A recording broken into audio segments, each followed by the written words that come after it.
Le Memonizer Combi rétablit à nouveau le courant naturel d'ions négatifs d'air dans un bâtiment ou maison. Les ions négatifs se chargent pour que les particules de poussière extrême fin tombant au sol et ne restant pas plus longtemps en suspens dans l'air.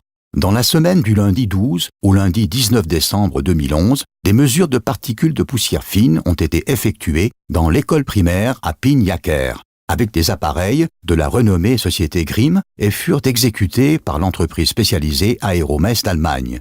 Les mesures furent surveillées par Franz Rasenberg, est un scientifique d'air interne chez le prestataire de services indépendant Rasenberg et partie rattachée à l'Université technique de Delft. Dans le bâtiment principal et dans le bâtiment annexe, une pièce de classe ont été choisies pour les mesures. Pendant toute la semaine, l'enseignement a eu lieu. Dans les 2 pièces des classes fut installé un appareil de mesure automatique de poussière fine, lequel effectuant des mesures pendant toute la période. Le mercredi 14 décembre fut installé dans le bâtiment annexe un mémon technique.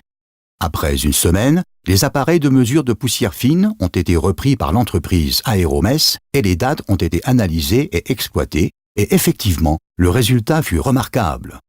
Après l'installation dans le bâtiment annexe du Memonizer, les poussières fines mesuraient de moins de 2,0 de micromètre, diminuant en moyenne de 19 jusqu'à 29%, et au cours de l'enseignement même, de 36 jusqu'à 59% dans le bâtiment principal, dans lequel il n'y avait pas de Memonizer Combi, il n'a pas été mesuré de diminution des poussières fines.